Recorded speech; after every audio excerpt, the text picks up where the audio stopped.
Kali ini kita bakal bahas sebuah kisah yang, wow, luar biasa dari sejarah perjuangan kita.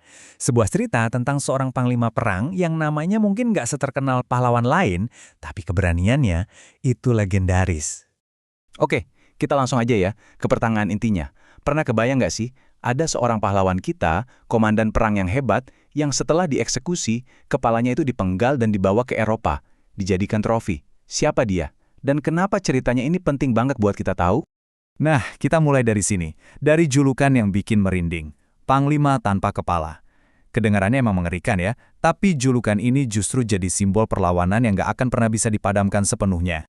Perjalanan hidupnya itu kayak film drama kepahlawanan. Lengkap banget. Ada soal keberanian yang luar biasa di medan perang, pengkhianatan yang menyakitkan, sampai warisan yang ternyata masih hidup dan kuat banget sampai detik ini. Dan untuk benar-benar ngerti semangatnya, kita harus pegang satu kalimat ini. Semboyan hidupnya yang terkenal banget, haram menyerah, wajah sampai kaputing. Artinya, pantang menyerah, sekeras baja, sampai akhir. Ini bukan cuma slogan loh, ini prinsip yang dia pegang sampai napas terakhirnya.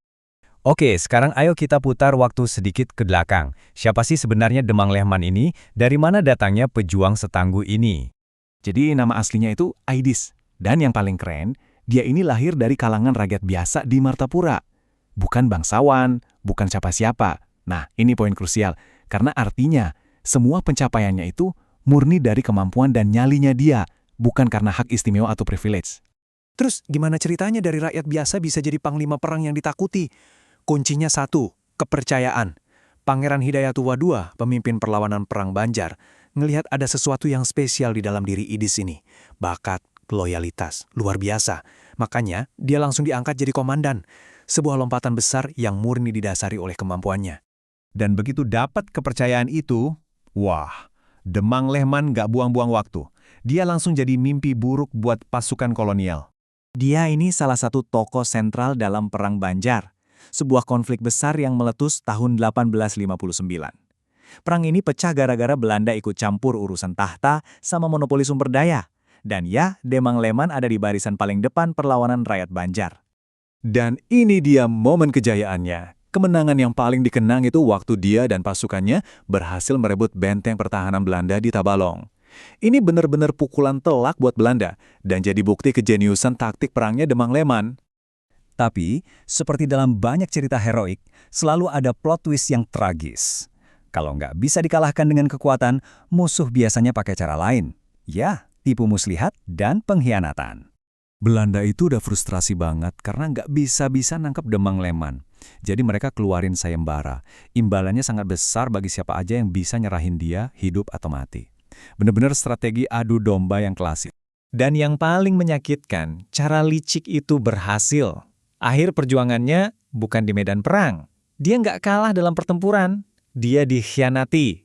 Justru sama orangnya sendiri, Syarif Hamid, pas dia lagi sakit dan nggak berdaya. Tragis banget. Begitu ketangkep, dia langsung dibawa ke pengadilan militer Belanda. Ya, hasilnya udah bisa ditebak lah ya, divonis hukuman mati. Tapi, bahkan pas udah di depan tiang gantungan, dia sama sekali nggak nunjukin rasa takut sedikit pun.